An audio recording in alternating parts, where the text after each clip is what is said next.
guys. How you guys been? Terrible. Oh, terrible. 2-1? Yeah. That last week, man, put you overboard. Record. All right, guys. So we're gonna have kind of like the same setup we had last week. I'm gonna ask you guys a couple questions for the games. We'll just go down, hear you guys' thoughts.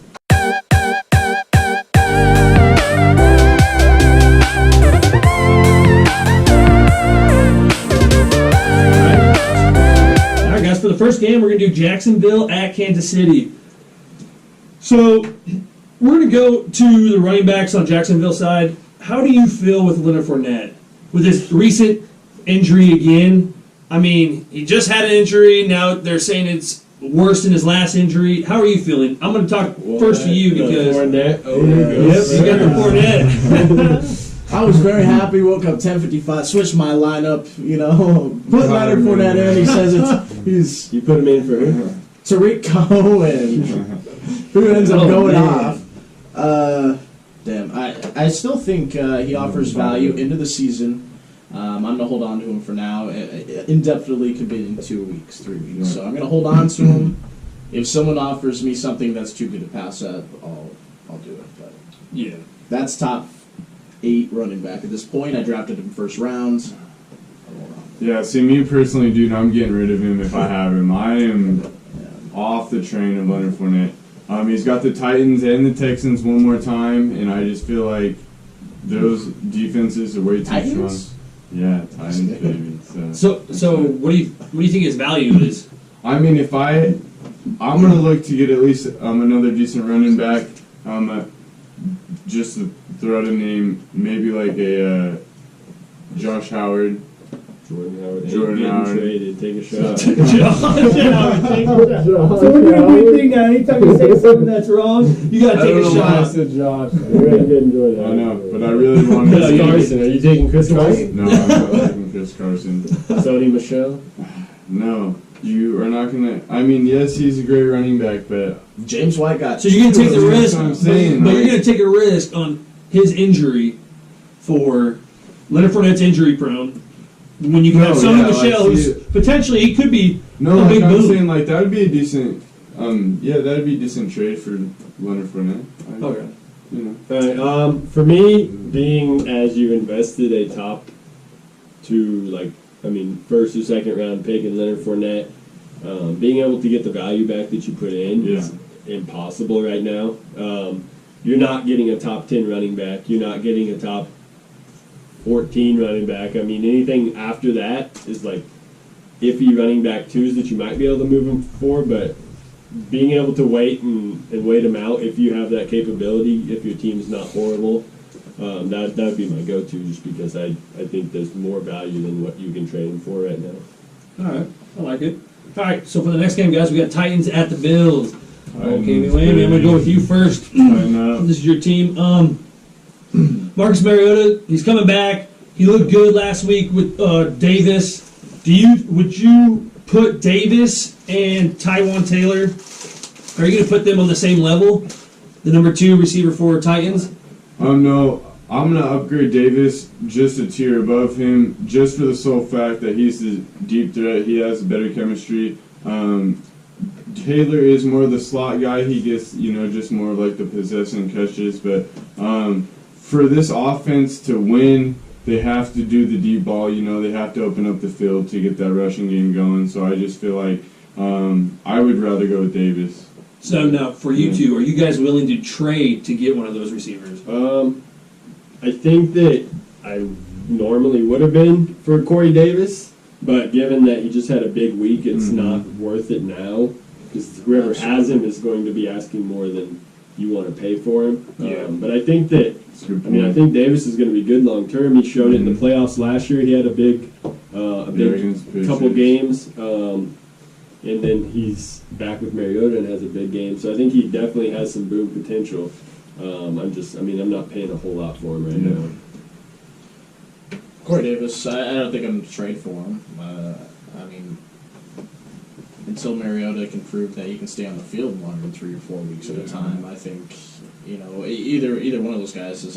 Taylor only has 14 receptions on the year, let alone targets. So I definitely think Davis has the better potential. Davis is sitting 22 right now, and yards. So I definitely think he has a shot of getting up there. If Tennessee stays hot and stays winning, but not trading for.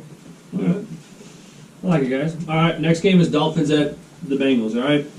So for this one, everyone knows Giovanni Bernard has been the back right now. Mixon's been out with his microscopic injury to his knee. How is Mixon's arrival coming back from injury going to affect Bernard? Immediately in the rushing game, I mean, Mixon's the starter. I think that was proven the first 2 weeks of the season. I think Bernard still has carries and touches in that offense. I think he's shown he can offer more than what he was getting utilized as while Jackson or Mixon was in there. But I think it's significantly Mixon affects him. When Mixon's the starter, he's getting all the touches. So. Yeah, well, like long term for sure, I feel like he has that effect on him, but they might like ease him in just because he's coming back from injury to where like Bernard still has that effect. Yeah. But I think I would say around 3 or 4 weeks of them almost like a 40-60 or 50-50 split on carries, just because I think that they're kind of seeing around the league running backs trying to come back early and then re-injuring like Dalvin Cook or Leonard Fournette I'm worried about Jay Ajayi coming back also. So I think that they're going to be smart with Mixon. They like Mixon a lot, and they might ease him back with Bernard playing well. But come playoff time, I think it's all Joe Mixon on that team. Yeah, I'm with you on that one. I'm a big Mixon lover, but I think they'll ease him back. I think it's his future back for Cincy, so I'm with you guys on that. All right, so we have a huge matchup, guys, this weekend. We have Atlanta at Pitt, all right? You have 2 terrible defenses, and you have 2 great receivers on both sides. Which matchup is going to do better? Julio and Calvin? Or is it going to be Juju and Antonio? That's a good question. I think I'll go first this one. Just based off the fact that Atlanta's going and having to play outdoors at Pitt, it's going to be kind of out of their dome that they're used to playing in. They play in Atlanta's dome in New Orleans, and they still have a great offense, horrible defense. But I see Pitt moving the ball more than they can, just because they're at home. I think that Connor gets going again, based on the fact that he hasn't done much the last 2 weeks. I think that if they try to get him going more, I think that Pitt puts up more points and wins the game. And fantasy-wise, I'd rather have some stock in the Pittsburgh side rather than Atlanta this game. I think Atlanta does great as well. I think that Pittsburgh has a huge game. Cammy? Yeah, see where I'm going to go on the opposite side, and I'm going to go with the Falcons. I love Ridley. That kid, he's going to be a monster, you know it? Yeah, so, and I do believe, it's going to be a high-scoring game, and they don't really have the running game that the Steelers have, to where it all comes down to Matt Ryan and all of their passing weapons, to where I feel like those 2 have the best potential to go off. Yeah, I got to go with Pittsburgh, and for one simple reason. I think they're higher on. On the depth chart, I guess I was going to say. Mohamed Sanu has caught one more ball than Ridley has. I think more options in Atlanta are going to equal to better duo stats for Pittsburgh's receivers. So I think if you're asking me straight up, who's going to have better numbers? I think Pittsburgh does, because Le'Veon's obviously not there yet. James Conner offers a lot, but Ben's thrown it 35, 40 times a game. So we got Pitt, Atlanta. I'm going to go Pitt. Sorry, Cammy. I'll prove you guys wrong. So. We'll see. All right, for the next game, guys, we got Rams at Seattle. Maybe. Mike Davis last week came in, 22 carries, 101 yards. He's taken over for Carson since he was injured. He's coming back from injury. How is this backfield going to mix? What's going on here, guys? Is there any fantasy value in any of these backs? No, I'd stay away from fantasy wise unless you're really looking for like a flex 2 or a running back 2. Yeah. I wouldn't touch either one of those guys. I think Davis is gonna really push for the starter's job in the next week or so. I think they at least split the carries, if not targets out of the backfield. So I'd avoid him, but I think Davis has a shot at earning the job. Yeah, I'm more excited about what happens in the next after 3 or 4 weeks, because I think these next 3 or 4 weeks are going to kind of be Pete Carroll's experiment to see what he likes in his offense. Yeah. With Baldwin coming back, and then you have Davis and Penny's still there, and Carson. I think Carson will start out as the lead back, but I think he's on thin ice. I think that if he slips up or starts struggling with production, Mike Davis is going to start getting more and more carries, and if he produces like he did in their last game, he has potential to take over the starting job in a decent running offense, which is a good thing in fantasy. So. Yeah. No, I just think the backfield is way too murky. I mean, It's a big old mess. yeah, there's no value there.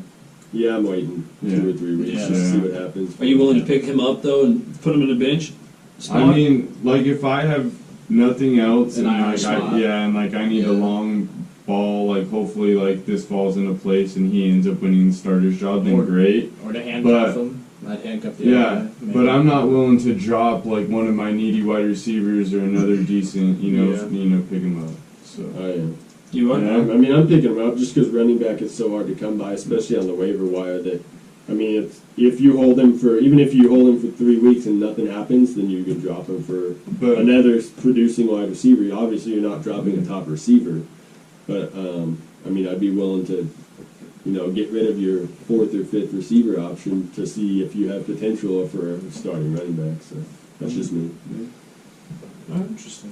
So for our next game, guys, we got Dallas at Houston. With Deshaun Watson and Fuller having great connection, and Fuller's having these injuries lately. QT finally came back from his injury, and he had 11 receptions for 109 yards. Do you guys think he's going to have any fantasy value? I would say some. I think people are overreacting a little bit, given the fact that Will Fuller went out early in that game. I don't think that offense is high-powered enough to support 3 solid wide receivers, week in, week out. So as long as Fuller's healthy, I mean, the guy's fast and he has potential, but unless Fuller's hurt, I don't see any scenario where you're putting him in your flex or wide receiver 2 position. So it's not that I'm avoiding him. I think he's worthy of a bench spot just to see what happens the next few weeks, but I just don't see that offense supporting 3 wide receivers. yeah, no, I'm spot on with Tanner right there. I just don't feel like there's any value. I feel like he just falls right back to where he was, especially with Hopkins and. Well, yeah, Hopkins, I think, is going to start getting more targets. Specifically, that catch, was highlight reel. It didn't count, but I think just the way he's starting to run and the way the offense is starting to play, I think he starts to dominate the targets. And I think even Lamar Miller is going to take a target or 2 over him. So I'm not going to trust him as even a bench spot on my team. I'm definitely going to take someone else or hold on to a guy that's going to be out the last 2 or 3 next 2 or 3 weeks before I take a chance on someone like that. So I'm going to go against all of you guys. I'm going with this guy. So he had 15 targets last week. He's showing chemistry with Deshaun Watson. He just got off his injury and gets 11 receptions after that 15. No matter if Fuller comes in, I think it's actually better for him if Fuller comes in because now you have a deeper threat. He can be that slot guy, take all those short intermediate passes. Yeah, I didn't say it was a bad decision. No. But, it's just tough seeing 3. It's hard. There's very few offenses in the NFL that support 3 receivers, like the Rams, and then the Packers most seasons. But other than that, and maybe the Lions. But other than that, you're getting slim pickings as far as offenses that support 3 receivers. So I just think it's kind of a He's like a good long flex, shot. I think, weekly player. Hopefully he gets his 7 targets a week, which I don't think he's going to get. Yeah. So for our next one, guys, we got the Ravens at the Browns. All right, so you got one of the best rush Ds going against Browns. a great rushing offense that we saw last week with Chubb and Hyde. So what's going to happen with this? Who do you think is going to have a better game in this? I drafted Chubb, and I let him go immediately because he wasn't getting into the carries, into the touches. I think obviously he showed what he could do, but I think that was kind of a fluke in all honesty, without saying that it was. Yeah. He touched the ball 3 or 4 times is all, and 2 of them were for 50+ yard touchdowns. So I think Carlos Hyde definitely sees 20 carries, 25 carries, and works him. So. Yeah, no, I definitely feel he's more of that back to where he needs that one breakout run, and I just feel like that Ravens defense is way too strong to let that up this week to where I'm taking him. I think he could start, in all honesty. Well, yeah, no, he could I just feel like he's just very dependent on that big boom because he doesn't get the carries. 3 carries, 105 yards. Absolutely, right now I would agree with that. Yeah, I just, being a divisional game, I think that, the Browns aren't going to do anything they haven't done. They've been a good run offense. Hyde's had a great season. Mm-hmm. I think he has his average day. I don't see anyone else being a factor in that offense against the Ravens in a divisional matchup. So I'm with you guys. I like Hyde in that matchup. So then we got the Packers at the Lions, guys. Kerryon Johnson. Do you guys believe Kerryon Johnson has locked down the #1 role over in Detroit? And if so, are you willing to start him as an RB2, RB1, maybe a flex play? What's going on? I'll go first on this one. Asking if he's locked down the #1 spot, I don't think there's a #1 spot there. I think it's just like 1A, 1B, and 1C. They're going to continue to use 3 guys, and until Matt Patricia starts losing games and looking for a change or someone gets hurt, they're going to continue to run a committee backfield. He came from New England. They did the exact same thing. I think he's kind of stuck in his ways that he brought LeGarrette Blount there, who was with him in New England. I know he's the defensive coordinator and all, but he's almost trying to mimic what Belichick does, and he's taking this idea that you don't need a feature back in the NFL, even though he's their most talented back, and I'm worried about that, just because Kerryon Johnson is so good. He's not going to get the carries to be a top RB1 or RB2 consistently. He's going to be a flex running back until someone gets hurt or they make a change. Yeah, I'm with you on that one. No, I 100% agree. Until they make the change, but I feel like he's one of those underdog guys to where once they get it to where he is that workhorse back. Yes, they can still use Riddick in the backfield as they're passing down backs, but once they use that as the 1-2 punch instead of the 1-2-3 punch, I just feel like he's kind of in. So you think at the end of the season he'll take over? I hope so. That's the best. That's the best thing for that offense. Yeah. Given the carries and the workload that he does get, The hell's Matthew Stafford? he has the most yards and the most. He makes good work for that workload to where he deserves it. He deserves the 1A workload. Mm-hmm. Yeah, I that kind of leads into my point. I think he is, the better back there. I think down at the goal line, though, he's not going to get those touches. I really don't. I think they give him to Riddick before they give him to Johnson down at the goal line. I think Blount takes those carries. I really do. So I think at the end of the season he offers a flex 2 value, maybe flex 1 at the very most. I don't think he's in my top 2 running backs though, and so that's where I part ways. Yeah. I think he has good potential though. If If he ever gets that job, he might be a back-end running back 1 type of numbers. He's 16th right now. Yeah, I like him. I think he has great potential. He has the talent. So. Yeah. All right, so for our next game, guys, we got the Vikings at the Eagles. All right, so we got Jeffries back. He was healthy last week. He played great. You got Carson Wentz. He's starting to find his groove with things. What is Jeffries' reemergence going to do with everyone else on this Eagles offense? I think that the main beneficiaries are going to be running backs, whether it's Ajayi or if Ajayi gets hurt, one of their Smallwood or Clement. I just think that he's one of those guys that's they're gonna get those long third downs and keep drives going. And I still think at heart they're like a running back tight end offense when they get inside the red zone. So I think Ertz will have some great games because they're able to score more points with Jeffrey on the field, and then I think Ajayi gets more work in the red zone as well. So I think that just having him to help you score more points is the main beneficiary of that. Kimmy? Yeah, I mean, I feel like it's just another weapon to open up the offense. Yes, like everyone might lose like a target, like a carry here and there just for him, but Bigger I feel play like, potential and everything. exactly. Like Nelson Aguilar's not going to be so dependent on getting like Possession those receiver. under. Yeah, exactly. So Turn into his big play again. I just feel like, and Ertz is a monster, you know. He's gonna get Love his, that guy. yeah, he's gonna get his targets. So I just feel like that's just another weapon for that offense.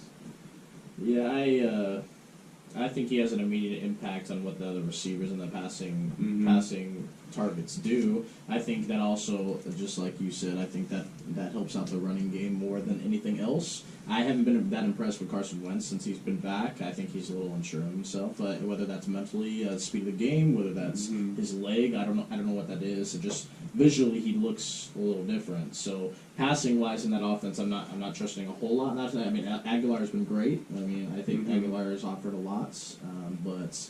And of course, Ertz. I guess I can't discount him. I've been trying to sneak him into one of my trades here. I know, I keep seeing that every time you trade me. But I think the running backs benefit more. Alrighty. So we got Cardinals at 49ers, guys, and CJ Beathard. Is he for real? Is this guy going to help his receivers and tight ends around him stay relevant, or are they get rid of him, dump him?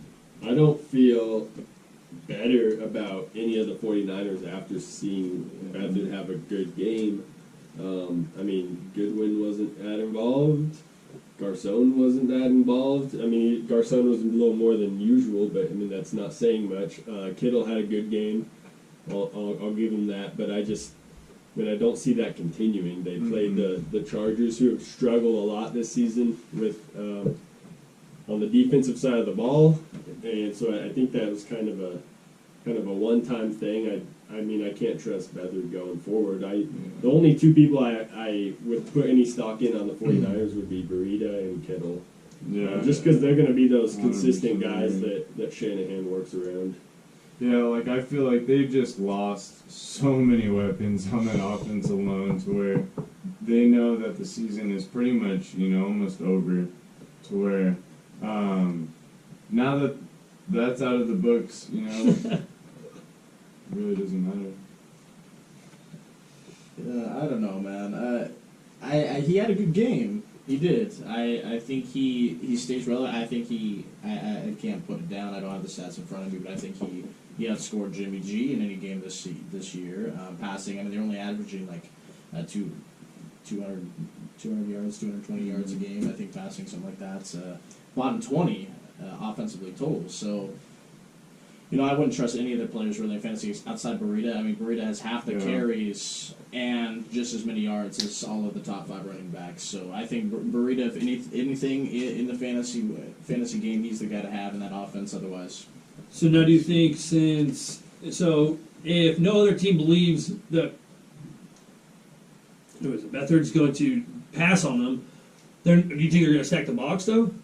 I think it definitely impacts Burita. I mean, I think it impacted him last game alone. I think that's why you saw Beathard pass more. That's why you saw that offense try to move more vertically. And maybe Shanahan does that. I mean, he wants to move the ball vertically, but I think Burita's just been so out of left field this year. I mean, I didn't see this coming at all from San Francisco running back. Yeah. All right. So our last game, guys, we got is the Redskins at the Saints. And Cammy, we could have you start this off since you have old Michael Thomas on your team. So I love Michael with the Thomas. rushing game's reemergence, we just saw it, and you got Mark Ingram coming back now. Is that going to hurt Michael Thomas? Or are we going to see more of these 8-point games? Well, I mean, it might. Well, it's definitely going to hurt him in the red zone, but like overall game wise, he's not going to be averaging like 25 points, but he's still going to be one of those top tier #1 wide receivers. He's still going to get the targets. Yes, I'm really excited for Mark Ingram. That offense last year was just a beast, and the offense this year, I feel like he's just the key to unlock it. So I feel like the offense is just getting ready to roll. Yeah. I don't know. I think that, I mean, Michael Thomas is the #1 receiver right now in PPR. Yeah. I definitely see that dropping. They're going to try to control the clock more to help their defense out. The defense has been struggling, and I think that having the running game back is going to help them with that. He just came off a week that they ran the ball well, and he gets 4 targets. I mean, it definitely worries me. I'm not selling him by any means, but I'm not buying him as the #1 wide receiver right now either. So I think it affects the passing game. You saw it last year with having Ingram there the whole season. Yeah. Brees finished 10th in quarterbacks in fantasy points. He had a rough season. So I just think that they think that the run game can help their defense more, so I think they're going to lean on that a little more until they get back on track defensively. No, I think that's a good judgment of that offense. I mean, I think Kamara did what I've been wanting him to do all season and establish himself, and he would get all those targets because they feed the hot hand in New Orleans. And I think that's why Michael Thomas has had 15 balls, 14 balls in a game. I mean, Julio Jones only has 29 receptions and has almost 100 yards more than him. So 60 yards more than him, but doesn't have a touchdown. So I mean, Michael Thomas is more of a red zone threat. If you're asking me if I'm going to sell high on him, I am looking to sell right now. I think I'm looking to pick up a great running back and a middle of the road receiver that'll make a points wise and sell Michael Thomas high. All right, guys. So I got this thing. It's called Fantasy Life. I'm going to answer a couple of these people's questions. All right. And the first one we got is Flacco versus Cleveland or Smith at New Orleans. Okay. In that one, I'm going with Smith only because they're coming off a bye week. I think that extra time to prepare against the Saints defense that hasn't looked very good this season. I think they're going to be able to open up deep throws down the field. Even if Adrian Peterson doesn't play, they'll be able to throw all over the Saints. So I think that Flacco for the season, but Alex Smith for this week against the Saints. Yeah, no, I want to go with Smith as well. The Monday night game, so it's going to be a high-scoring game. So I love having Monday night players too. It just kind of it's gives you that kinda security cool. blanket. Exactly. You see what the final score is almost. Yeah. I mean, Cleveland let a lot of points last week. Scares me a little. Baltimore's on the road. That scares me too, though. So I think that scares me more. I haven't trusted Flacco in a couple of years. So he looks all right this year, but that's why I think I would go with Smith New Orleans as well. Yeah, I'll go Smith. I'm with you guys. And the last one, guys, for the day is Jimmy Graham or Kittle in a PPR league. This week or This week. This So week Jimmy alone. Graham plays the Detroit, Yeah. San Francisco's Yeah, at home yeah, against yeah, Arizona. I don't know. I don't trust Detroit's defense. I'll go first on this one. I'm taking Jimmy Graham only because the Packers are coming in with possibly 2 to 3 receivers sitting out this game due to injury. And when they get in the red zone, I don't trust the running game yet. Aaron Jones is getting up there, but I don't see them committing to the run like they should. So I think Jimmy Graham might catch a touchdown or 2 in this game. It'll be a high scoring game, I think. And with Rodgers missing 2 of his most reliable targets, given if Allison and Cobb sit out, I could see Jimmy Graham having a decent day. This is a very tough one to call because they're so close and their matchups are basically the same, but I'm gonna go with you, Tanner, here, just because I like the quarterback more and I kind of like the matchup at Detroit. It's in the dome. There's gonna be some points up there. They always play each other well, so. I don't know how it's hard for you. In all honesty, it's not hard at all for me. Jimmy Graham, by far. You explained only one Kittle's the reason. number 3 tight end right now. I don't care. He had an 82-yard touchdown last week. That's great. That's going to buff the stats. I think that's part of the reason the Chargers didn't cover, and I'm a little salty about that. Yes, but Jimmy Graham, multiple receivers out in the inside. Divisional matchup. Green Bay's looking to take control of the division. Jimmy Graham. I'm going Kittle. Yes. I'm going Kittle I'm at sorry. home against Arizona. A horrible offense, a horrible team. I think Kittle's going to be used so much in that game. David Johnson's Southern still Kittle. 22 in rushing. Still. I can see. Well, hey guys, that's it for the show today. Hit that Thank like and you. subscribe button, Yes. and hit us up next week.